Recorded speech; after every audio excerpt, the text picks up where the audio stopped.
Halo semuanya, selamat pagi, siang, sore, malam, dimanapun dan kapanpun kalian menonton ini. Selamat halo teman-teman dan Mr. Eski yang kami kasihi. Hari ini selamat datang di video presentasi kelompok kedua dari X-IPA dari SMA Saint Peter. Hari ini kami akan mempresentasikan tentang penerapan hukum Newton dalam kehidupan sehari-hari. Nah, hari ini saya Wilbert dan tidak sendiri, saya ditemani oleh rekan-rekan saya tercinta untuk menemani saya dalam menjelaskan penerapan hukum-hukum Newton ini. Ada Darren dan ada Frederick dan juga rekan saya kamera woman ya. Kamera woman tidak usah berbicara. Silakan memperkenalkan diri. Halo, nama saya Darren. Halo, nama saya Frederick. Ya, dan mari kita mulai saja. Nah, hari ini kita akan membahas mengenai tiga hal, ya kan? Karena hukum Newton ada tiga. Jadi kita akan membahas tentang penerapan hukum pertama Newton, penerapan hukum kedua Newton, dan penerapan hukum ketiganya Newton. Nah, masing-masing akan dijelaskan oleh satu orang. Hukum pertama akan dijelaskan oleh Frederick, hukum kedua akan dijelaskan oleh Darren, dan hukum ketiga akan dijelaskan oleh saya. Langsung saja tanpa berlama-lama kita memulai. Dan yang pertama adalah penerapan hukum 1 Newton. Hukum 1 Newton bunyi hukum 1 Newton adalah setiap benda akan mempertahankan keadaan diam atau bergerak lurus beraturan, kecuali ada gaya yang bekerja untuk mengabulkannya. Dan ini adalah rumus inersia yang seperti gambar dan sabuk pengaman. Dan contohnya sabuk pengaman. Sabuk pengaman adalah tali pengikat yang berupa ban yang terpasang menyatu dengan tempat duduk sebagai sarana pengaman pengendara mobil. Ya, yang biasanya kita gunakan saat kita berkendara mobil. Ya, contohnya satu lagi ya saat kita menaiki pesawat ya biasanya kita menggunakan sabuk pengaman untuk menjaga keselamatan kita. Ya, dengan caranya mengikatkan pada bagian tubuh. Ini adalah cara menggunakan sabuk pengaman dengan benar. Cara kerja pengaman, ya misalnya kamu sedang naik kendaraan mobil yang bergerak atau melaju dengan cepat, tiba-tiba direm mendadak. Atau kamu bayangkan saat sedang naik angkutan kota dengan laju tetap tiba-tiba angkutan kota digas atau kecepatan ditambah, maka badan kamu akan terdorong ke belakang. Dengan menggunakan sabuk pengaman, kecelakaan semacam itu akan dapat diminimalisasi. Dan ini adalah video tentang sabuk pengaman. The law of inertia states that objects will maintain their state of motion unless acted on by an outside force. This means that moving objects will stay moving and still objects will stay still unless you push or pull on them. There are two safety devices in your car to protect you from the effects of inertia. The first is your seat belt. When the front end of your car rams another object, your car will suddenly stop or slow down. Because of inertia, your body will want to stay moving at whatever speed it was moving before the accident. If you're not wearing a seat belt, this means you will hit a windshield. The seat belt provides a force to stop your body's forward motion.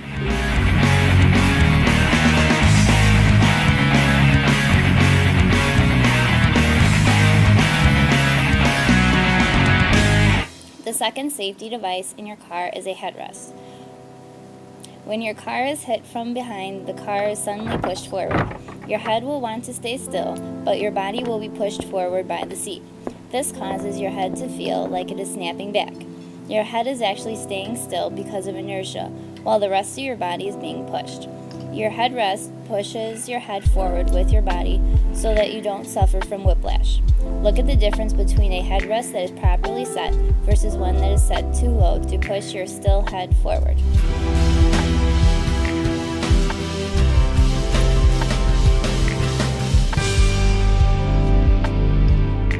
Oke, sekarang kita akan masuk ke penerapan hukum kedua Newton. Yang akan kita akan jelaskan lewat cara mekanisme kerja mesin mobil terhadap akselerasi mobil. Oke, pertama kita masuk ke hukum 2 Newton. Hukum 2 Newton berbunyi perubahan dari bergerak selalu berbanding lurus terhadap gaya yang dihasilkan atau bekerja dan memiliki arah yang sama dengan garis normal dari titik singgung gaya benda. Rumusnya adalah sigma F sama dengan M dikali A.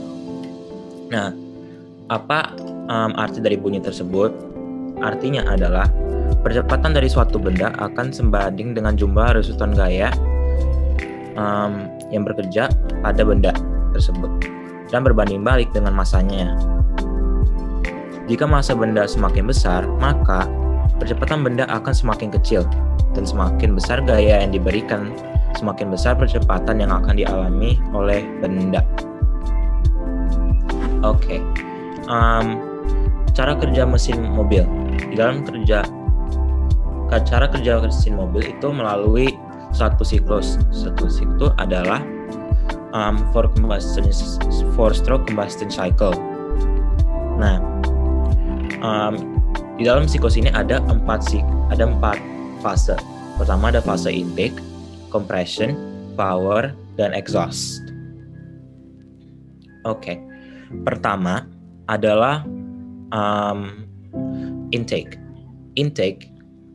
Pertama aku akan menjelaskan apa kayak benda-benda yang di sini. Intake ini, roda-roda ini yang akan fungsinya mereka ini adalah untuk menggerakkan ini ke atas dan ke bawah. Nah, dengan ini, pertama itu fungsinya itu mulai dari katup yang pertama ini akan dibuka. Katup ini nanti akan memasukkan gas-gas karbon dioksida dan oksigen. Dan setelah itu kita masuk ke fase yang kedua, yaitu fase compression.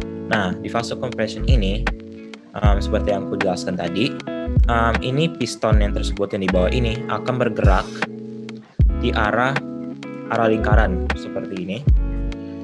Nah, jika tiap kali bergerak melingkar gini, ini akan bergerak ke atas dan ke bawah. Nah, jika dia mengarah di bawah sini, dia akan bergerak ke atas, di mana masuknya gambar ini.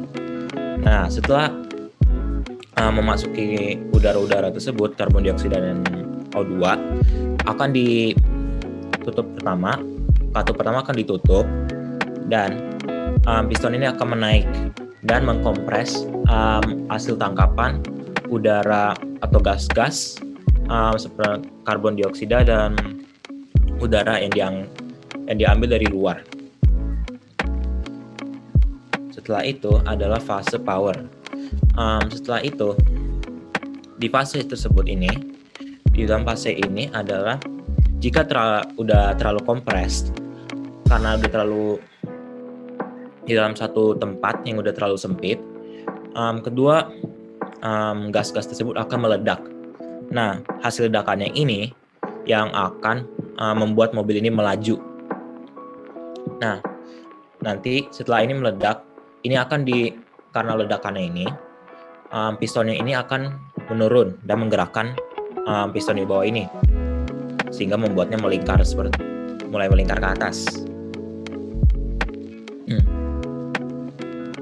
Oke, setelah itu kita masuk ke fase yang terakhir, yaitu fase exhaust. Setelah meledak hasil tersebut, udara yang masuk, gas-gas yang masuk, piston akan menurun, dan hasil dari ledakan itu akan menjadi suatu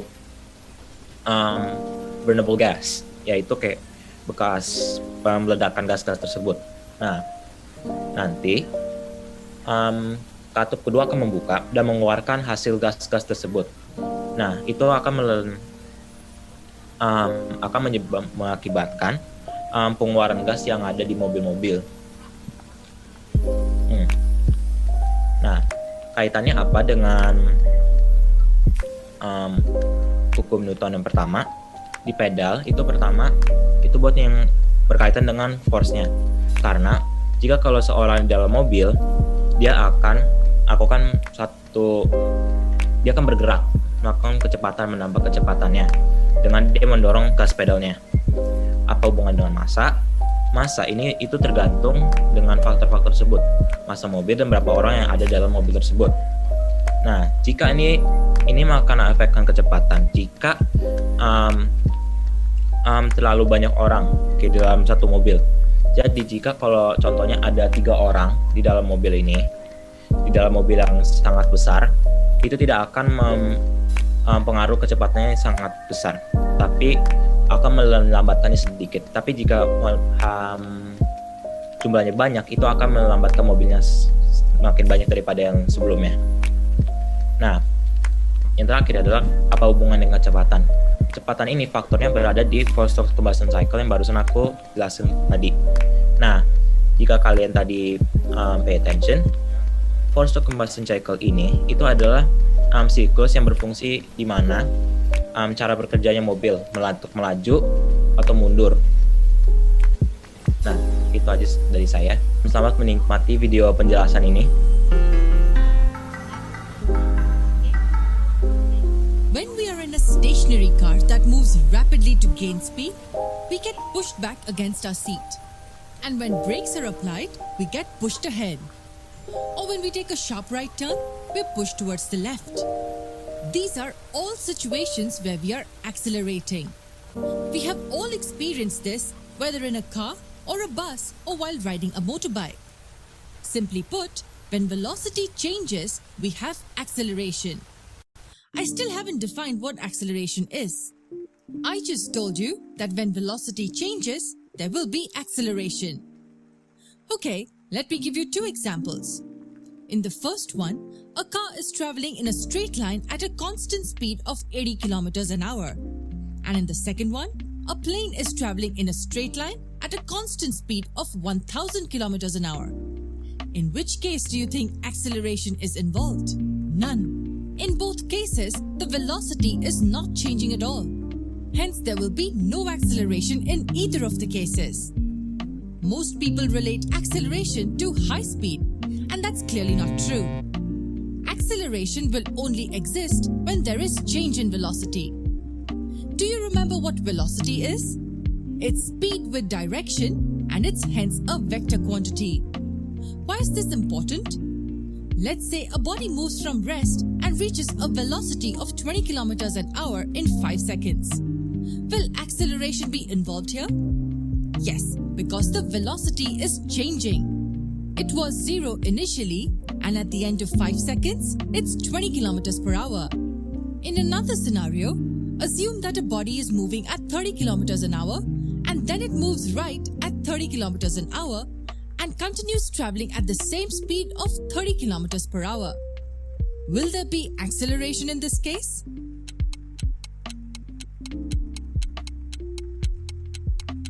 The answer is yes. As the direction is changing, the velocity will also change. The only thing constant in this example is speed, but the velocity changes as the direction changes. So this was the most important concept you had to know about acceleration. It will exist only when there is a change in velocity. But how is acceleration calculated? Acceleration is defined as the rate of change of velocity. In terms of a formula, acceleration can be written as change in velocity over the time taken. If the velocity of an object changes from an initial value of u to the final value of v in time t, then the acceleration a can be written as v minus u over t. Say this object is at rest initially at point A. It then travels to the right and attains a velocity of 10 meters per second in 5 seconds. What will be the acceleration here at point B? We can look at the formula to get the answer. The initial velocity u is 0 meters per second as the object is stationary. The final velocity v is 10 meters per second and the time taken t is 5 seconds. Hence the acceleration a will equal 10 meters per second minus 0 meters per second divided by 5 seconds. So this will equal 10 meters per second divided by 5 seconds. 10 divided by 5 is 2. Wait, hold on. What will be the units of acceleration? We should get a hint by looking at this. The units of acceleration will be meters per second, because it's the change in velocity over the time taken. As this is meters per second, we can carry this second to the denominator, and what we will get is meters per second squared. This one is more intuitive, but this one is a bit neater, I would say. So the acceleration in this case will be 2 meters per second squared. And acceleration is also a vector quantity. Here, acceleration and velocity are in the same direction. There are many more important concepts about acceleration which we will cover in the coming videos. Terima kasih dalam menonton video ini tentang penjelasan hukum Newton kedua. Oke, jadi selanjutnya kita akan membahas tentang penerapan hukum ketiga Newton pada roket booster ya, pada roket lah ya. Oke, pertama-tama kita harus mengenal dulu teorinya di balik ini. Berarti kita harus mengenal apa sih itu hukum ketiga Newton. Oke, jadi hukum ketiga Newton ini berbunyi bahwa untuk setiap aksi selalu ada reaksi yang sama besar dan berlawanan arah atau gaya dari dua benda pada satu sama lain selalu sama besar dan berlawanan arah. Nah, misalkan kita mendorong sebuah kardus lah ya. Dan ini lantai, ini kardusnya. Misalnya kita dorong. Nah, gaya dorong kita berikan ini itu disebut sebagai F aksi. Nah, tapi nanti bakal ada gaya-gaya lain yang akan bekerja seperti mungkin gaya gesek atau gaya apa. Nah, gaya gesek itu kan pasti berlawanan arah ya. Nah, gaya gesek ini namanya F reaksi. Jadi untuk setiap F aksi yang kita keluarkan pada benda tersebut akan ada F reaksi yang sama besar tapi berlawanan arah. Jadi ini dua sama ya, F aksi sama dengan F reaksi tapi mereka berlawanan arah aja. Yang satu ke kanan, yang satu ke kiri gitu guys. Oke, thanks. Nah, sekarang apa sih itu roket? Nah, roket ini adalah sebuah wahana luar angkasa, peluru kendali. Nah, atau mungkin kita lebih kenal sebagai kendaraan terbang yang mendapatkan dorongan melalui reaksi terhadap bahan fluida dari keluaran mesin roket. Nah, roket ini pada dasarnya adalah mesin untuk alat transportasi seperti ya mesin jet, diesel, dan lain-lain. Tetapi berbeda dengan mesin transportasi lain, mesin roket ini bersifat anaerob. Maksudnya anaerob itu apa? Anaerob berarti dia nggak butuh dia tidak membutuhkan yang namanya oksigen. Nah, jadi untuk melakukan, kan kita tahu ya, untuk melakukan pembakaran dibutuhkan oksigen. Nah, tapi kan kalau di luar angkasa kan nggak ada oksigen. Nah, maka dari itu si roket ini nanti akan membawa oksigennya sendiri. Nah, untuk agar pembakaran bahan bakar tetap bisa terjadi sehingga roketnya tetap bisa meluncur, gitu ibaratnya, walaupun di ruang angkasa yang tidak beroksigen. Nah, ini merupakan bagian-bagian roket. Nah, kita akan lebih fokus ke bagian fuelnya. Ini kan fuelnya bahan bakar ya. Ini bahan bakar. Dan ini oxidizernya. Nah, jadi ini ada oksigen guys. Nah, lanjut. Nah, jadi cara kerjanya bagaimana? Tadi roket tersebut itu memiliki tangki yang berisi bahan bakar hidrogen dan oksigen cair. Nah, bahan bakar tersebut akan dibakar dalam ruang pembakaran atau di dalam oksidator tadi sehingga menghasilkan gas. Nah, gas ini nanti setelah dibakar, gitu. Misalnya ini dari bahan bakar BB dibakar di sini jadi gas. Ini akan dikeluarkan melalui mulut pipa yang terletak di belakang roket. Nah, ini kan menghasilkan gas ini kan berarti gasnya didorong ya. Jadi arah gas ini didorong ke bawah. Nah, berarti roket tersebut memberikan sebuah gaya aksi yang sangat besar, yaitu kepada gas dengan mendorong gas keluar dari roket tersebut. Nah, gas ini nanti akan memberikan gaya reaksi yang sama besarnya juga tapi berlawanan arah. Nah, tadi ya, F aksi sama dengan min F reaksi. Jadi ini nanti akan memberikan ini berbeda. Oke, berbeda. Kita mencoba menyamakan. Nah, kira-kira gitu lagi sama tinggi. Nah, gas ini akan mengeluarkan sebuah gaya reaksi yang sama besar terhadap roket tersebut. Nah, jadi roket mendorong gas nanti mendorong roket ke atas. Jadi itulah bagaimana seonggok besi yang berat itu bisa bergerak ya, baik di ruang angkasa atau mungkin meluncur dari permukaan bumi. Gitu guys, karena adanya F aksi dan F reaksi. itu. Nah, berikut ini adalah videonya. What is Newton's third law of motion? And how does it affect how rockets fly? We're going to talk about that next on How We Got to the Moon. We choose to go to the moon.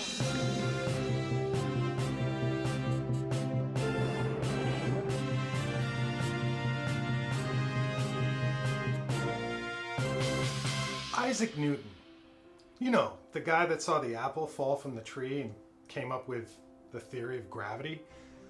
Well, in 1687, he wrote a book called The Mathematical Principles of Natural Philosophy.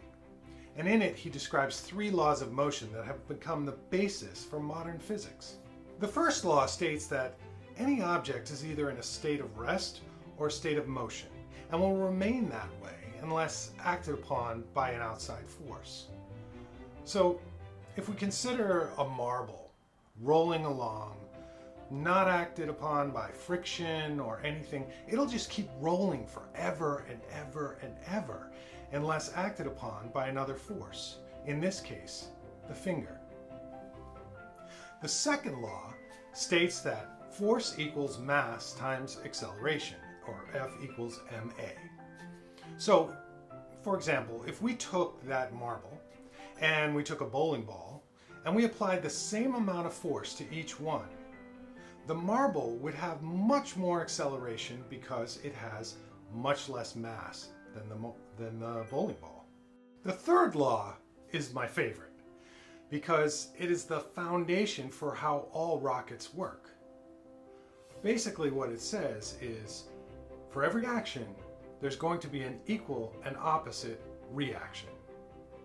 For instance, if we were to shoot a cannonball out of a cannon, the cannonball would move in one direction with a particular force, and it would exert that same amount of force on the cannon itself. And the cannon would only move in the opposite direction a short way because it has much greater mass than the cannonball.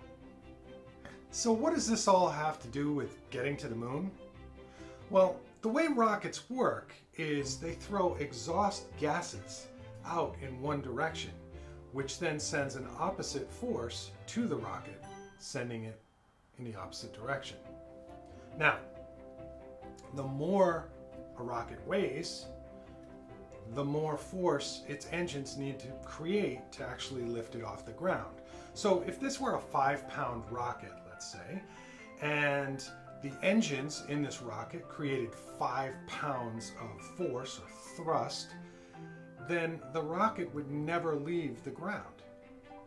But as the fuel started to burn, the rocket would get lighter, so that 5 pounds of thrust would start to get it to go off the ground. In the case of the Saturn V rocket, which weighed 6.5 million pounds, it had 5 F1 engines at the bottom, which created 7.5 million pounds of thrust, which was enough to get it off the ground, but it actually left the launch pad very slowly, approximately 9 miles an hour. And as it got lighter and burned more fuel, it would start going faster and faster and faster until to the point at which it reached 5,300 miles an hour. And at that point, the second stage of the rocket took over, and the first stage would fall away. So you can see how Newton's 3 laws of motion really apply to rocket science and getting to the moon. Oke, kesimpulan dari presentasi kami adalah penerapan hukum Newton ini dapat kita temui dalam kehidupan kita sehari-hari. Ditemukan hukum dasar atau principles oleh Newton ini memudahkan hidup kita dan membuat kita lebih mengenal dunia. Mungkin tanpa hukum-hukum Newton, IPA tidak akan berkembang ini. Nah, ini kan bisa kita lihat dari contoh-contoh yang barusan kita jelaskan di presentasi ini seperti rocket booster, sabuk pengaman, dan mekanisme kerja mobil. Kan tanpa ini IPTEK kita tidak bisa maju seperti ini sekarang. Bahkan dengan adanya dan diterapkan hukum Newton ini dapat menyelamatkan banyak nyawa dan memudahkan mobilitas kita seperti di hukum Newton dan 1 contoh yang kita jelaskan di PPT. Sekian dari kesimpulan ini. Thank you, terima kasih. karena telah menyaksikan presentasi ini. Keep on learning. Stay curious. Kita juga ada satu quote dari Sir Isaac Newton himself. What we know is a drop. We don't know is an ocean. Jadi tetaplah belajar guys. Sampai jumpa pada kesempatan berikutnya. Bye bye. Bye.